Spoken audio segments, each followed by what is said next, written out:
본문은 우리 그리스도인이 이 땅에서 어떻게 살아야 할지를 아주 간략하게 소개하고 있는 내용입니다. 마가복음은 베드로의 제자인 마가 요한이 기록한 복음서입니다. 이 복음서가 기록된 시기는 주후 67년에서 70년경이라고 성경학자들은 얘기하고 있습니다. 그런데 이 마가가 복음서를 기록할 때에 누구를 염두에 두고 기록했을까요? 아마 로마 교회 성도들을 염두에 두고 그가 이 복음서를 기록했을 것이라고 저는 추정해 봅니다. 그 당시 로마 교회 성도들에게는 아주 깊은 상처가 있었습니다. 마가가 마가복음서를 기록하기 약 3년 내지 6년 전인 주 64년 여름에 로마 시대에 대화재가 발생했습니다. 네로 황제는 그 방화죄를 당시의 로마 교회 성도들에게 뒤집어 씌웠습니다. 그리고 잔인하게 죽였습니다. 현대 연구가들에 의하면 이때에 순교당한 기독교인이 약 200명 내지 300명이었다고 얘기하고 있습니다. 로마 교회 성도들 가운데 200명 내지 300명이나 순교를 당했다는 이 사실, 얼마나 끔찍한 사건입니까? 그리고 이때쯤에는 그렇게 순교당한 유족들이 여전히 로마 교회를 다니고 있었을 것입니다. 그들은 아마 이런 상태였을 수 있습니다. 내 가족은, 그리고 우리 교회 성도는 예수님을 잘 믿었는데 왜 이런 끔찍한 일을 당하게 됐을까? 이런 생각을 하면서 아직 마음의 상처를 추스르지 못하고 힘겨운 나날을 보내고 있었을 것이라 그런 생각이 듭니다.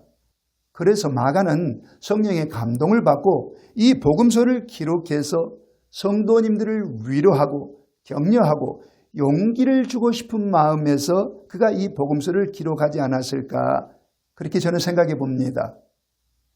마가는 먼저 세례 요한의 얘기를 서두에 꺼내면서 복음서를 시작합니다. 세례 요한이 하나님의 명을 받아서 유대 광야로 들어가 하나님의 말씀을 선포하고, 그리고 유대 광야 동쪽 끝인 요단강에서 사람들에게 물세례를 베풀 때 어떤 일이 벌어졌을까요? 5절 말씀을 보시겠습니다. 온 유대 지방과 예루살렘 사람이 다 나아가 자기 죄를 자복하고 요단강에서 그에게 세례를 받더라. 5절 말씀에 보시면은 온 유대 지방과 예루살렘 사람이 다 세례 요한을 찾아갔다라고 되어 있습니다. 한마디로 구름대처럼 사람들이 몰려간 것입니다. 그런데 이 당시 사람들이 여행하는 것은 결코 쉬운 일이 아니었습니다. 물론 유대 광야에서 가까운 곳에 사는 사람들은 단 하루만이라도 세례 요한을 만날 수 있었겠지만은 유대 지방 변두리에 사는 사람들일 경우는 적어도 이틀 내지 사흘 정도는 걸어가야 세례 요한을 만날 수 있었을 것입니다. 그리고 그들이 걸어가는 길은 광야길입니다. 광야는 낮에는 뜨겁고 밤에는 싸늘한 곳이고 그들은 그곳에서 텐트를 치면서 여러 날을 보내야만 했을 것입니다. 이 여행을 하려면 또 경비가 들었을 것이 아니겠습니까? 또 그들은 직장에 휴가를 내거나 혹은 하는 일을 멈추고, 즉 돈벌이를 포기하면서 세례 요한을 찾아간 것입니다. 아니, 세례 요한이 도대체 누구길래 사람들이 이렇게 모든 불편함을 무릅쓰고 그에게 찾아가서 하나님의 말씀을 들으려고 했을까요? 먼저 세례 요한을 찾아간 사람마다 죄사함의 확신을 갖게 되었기 때문입니다. 4절 말씀을 보시겠습니다. 세례 요한이 광야에 이르러 죄사함을 받게 하는 회개의 세례를 전파하니, 세례 요한이 광야에서 외친 메시지의 핵심은 우선 모든 죄를 회개하고 죄사함을 받으라, 바로 이것이었습니다. 그런데 여기서 한 가지 궁금증이 생깁니다. 세례 요한을 찾아온 그 많은 사람들이 사실은 그들의 삶의 현장에서 늘 이 동일한 메시지를 듣곤 했었습니다.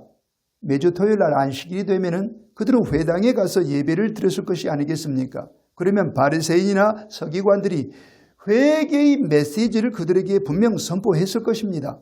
또 어떤 이들은 예루살렘 성전에 가면은 대제사장들과 제사장들로부터 예배 드리면서 이 회개의 메시지를 들었을 게 분명합니다.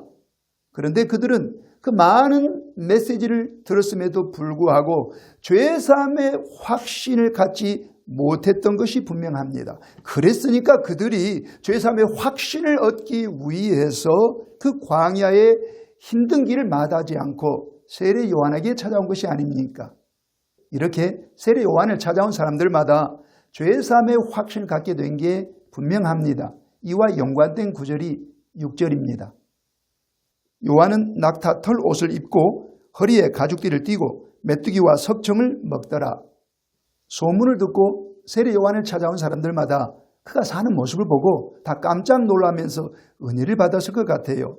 보십시오. 그는 낙타의 털로 만든 옷을 입고 있었고 그의 허리에는 가죽띠가 채워져 있었고 그가 먹는 음식은 메뚜기와 야생 벌꿀이었습니다. 너무 소박한 모습이었어요. 그래서 이들은 분명 이분이 어떤 분일까 하고 세례 요한의 과거의 경력에 대해서도 알아봤을 것 같아요. 그랬더니 그는 원래 이런 삶을 살 만한 분이 아니었었습니다. 세례 요한이 아버지의 뒤를 이어서 제사장 직분을 세습했더라면 그는 결코 광야에 와서 이런 고생을 할 필요가 없는 분이었습니다. 이 당시 제사장은 높은 신분이었고 제사 드리고 나서 소고기, 양고기, 염소고기를 배불리 먹곤 했었습니다. 굳이 이 광야에 와서 이렇게 메뚜기나 야생 벌꿀을 먹으며 살 분이 아니었다는 뜻입니다. 이런 분이 왜 이 광야에 오셨을까? 왜 이렇게 험한 광야에서 하나님의 말씀을 선포하고 계실까? 이렇게 세례 요한의 사역하는 모습을 보면서 이 많은 사람들의 마음의 문이 열린 거예요. 그리고 세례 요한을 신뢰하게 된 것입니다. 이분이야말로 진짜 하나님의 일꾼이다. 하나님이 보내신 선지자가 맞다. 이렇게 결론을 내리고 그분이 내리는 모든 회개의 메시지를 믿음으로 받고 진실로 자기 죄를 회개하고 그에게 물세례를 받았던 것입니다. 또 그에게 물세례를 받은 사람들마다 모든 죄에서 자유함을 얻게 되었을 것입니다. 죄사함의 기쁨을 누렸을 것입니다. 그리고 나는 이제 하나님의 백성이야. 하나님이 나와 함께 하셔. 하나님이 나에게 복 주실 것이야. 하나님이 나를 인도해 주실 것이야. 이런 기쁨을 얻게 된 것이에요. 저는 이 말씀을 묵상하면서 우리 한국 교회를 한번 돌아보게 되었습니다. 그리고 크게 두 가지를 생각해 보았습니다. 먼저 우리 한국 교회 목사님들이 다 예수님을 믿고 모든 죄에서 사함받은 이 죄사함의 확신과 구원의 확신을 가지고 목회하고 계실까? 이것입니다. 안타깝게도 목사님들 중에서도 이 죄사함의 확신, 구원의 확신을 갖지 못한 채 목사의 직분을 유지하고 교회에서 목회하는 분들이 있습니다. 안타까운 현실입니다. 그런 분들은 먼저 자기 죄를 돌아보고 죄사함의 확신을 갖는 것이 우선순위일 것입니다. 그리고 우리 한국교회 성도들도 그렇습니다. 어떤 분들은 집사, 권사, 장로의 직분을 가지고 10년, 20년, 30년 오랜 세월 교회에 봉사하면서도 죄사함의 확신을 갖지 못한 분들이 있습니다. 이런 분들도 먼저 자기의 죄를 돌아보고 진심으로 회개하고 죄사함의 확신을 가져야만 합니다. 그러면 어떻게 해야 우리가 죄사함의 확신을 가질 수 있을까요? 저의 경우를 예로 들어 한번 설명해 보겠습니다. 1990년도의 일입니다. 제 나이 28살 때인데 그때 저는 만 6년 동안의 죄악된 삶을 청산하고 다시 교회를 다니기 시작했습니다. 병든 상태로 병을 고침받고자 교회에 나왔던 것입니다. 저는 예배당에 걸려있는 십자가를 내다보면서 그 아래서 꿇어엎드려 비로소 처음으로 신약 성경을 진지하게 일독하기 시작했습니다.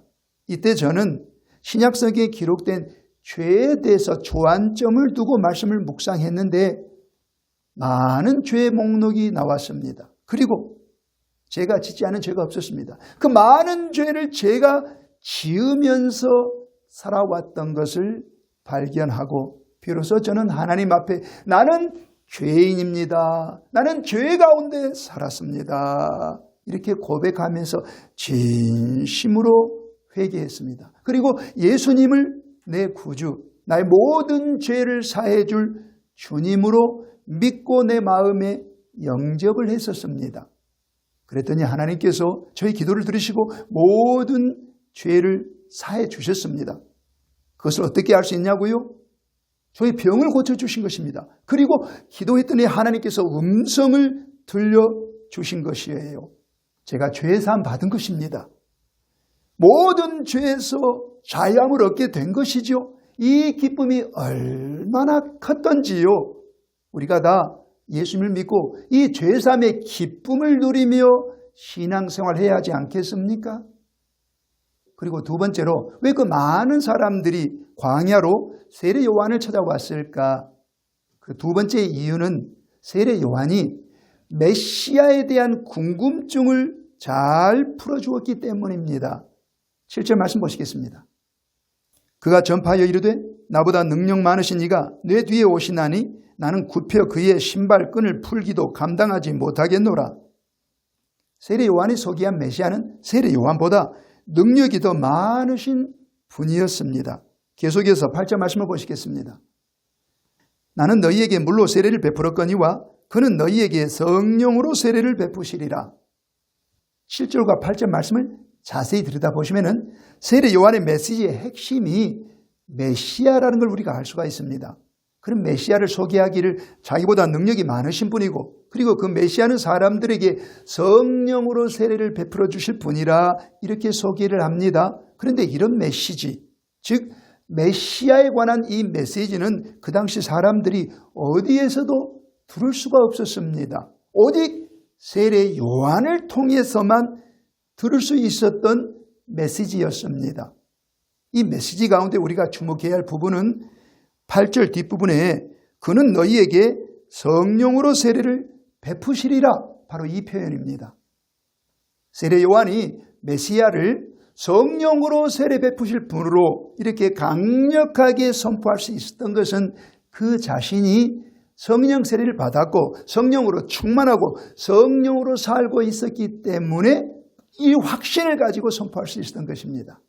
누가복음 1장 15절 말씀을 보시면 세례 요한은 어머니 뱃속에 있을 때부터 성령으로 충만함을 입은 사람입니다. 그리고 그 성령께서는 평생 그의 길을 인도해 주셨어요.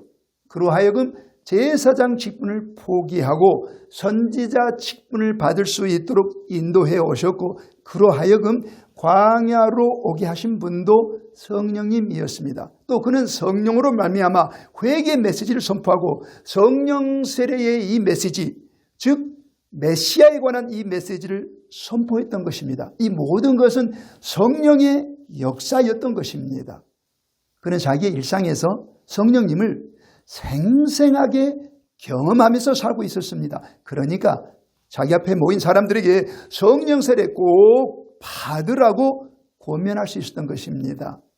그가 볼 때 우리 신앙인이 성령으로 감동을 받고 성령 세례 받고 성령의 인도함을 받으며 사는 삶은 그야말로 복 중에 복이었습니다.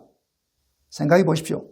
저나 여러분이 성령을 충만히 받고 성령의 음성을 듣고 성령의 지시를 받고 성령의 인도함을 매일매일 받으면서 산다. 이거 복 중에 복이 아닙니까? 하나님을 생생하게 경험하면서 사는 삶이 아닙니까? 이게 진정 복이지요. 그래서 마가는 이 세례 요한의 얘기를 그의 복음서의 서두에 기록하여 로마 교회 성도들에게, 상처 속에 살아가는 로마 교회 성도들에게 성령을 충만히 받고 성령으로 사십시오. 이게 진정한 복입니다. 이렇게 위로하고 싶었던 것 같습니다.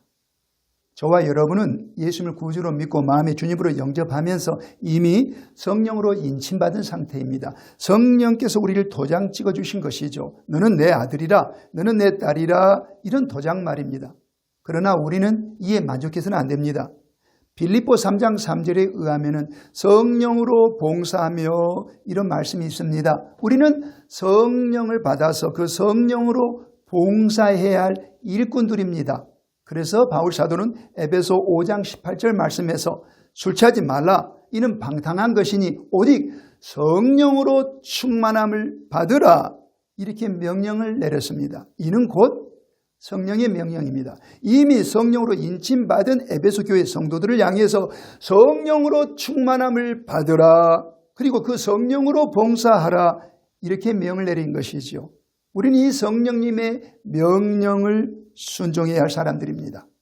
그래서 저는 매일 새벽에 기도할 때마다 주님, 나를 성령으로 충만하게 해 주옵소서, 성령으로 봉사하며 살게 해 주옵소서, 나에게 성령의 죄를 충만히 부어 주옵소서. 그래서 오늘도 내가 모든 일에 나를 향한 하나님의 뜻이 무엇인지 제대로 분별하고 그 뜻대로 살 수 있도록 도와주옵소서. 나를 성령으로 충만하게 하셔서 늘 성령으로 생각하고 성령으로 말하고 성령으로 행하게 해 주옵소서. 그래서 나의 삶의 모든 것이 다 하나님의 영광을 위한 삶이 되게 해 주옵소서. 저는 매일같이 기도합니다. 그리고 성령의 음성을 들으려고 귀 기울이며 살고 있습니다. 그리고 성령의 음성이 들리면 즉각 순종하며 살려고 애쓰고 있습니다. 여러분도 이렇게 살아야 하지 않습니까? 여러분도 매일같이 주여 나를 성령으로 충만하게 하옵소서. 그래서 성령으로 봉사하며 살게 해 주옵소서. 성령님이 나의 길을 인도해 주옵소서. 이렇게 기도하면서 성령을 쫓아 살아야 하지 않습니까? 사랑하는 여러분, 성령으로 인도함 받으며 사는 게 진정 복 중의 복입니다. 저는 여러분 모두 이 복을 이 땅에서 누리며 사시기를 예수님의 이름으로 축복합니다.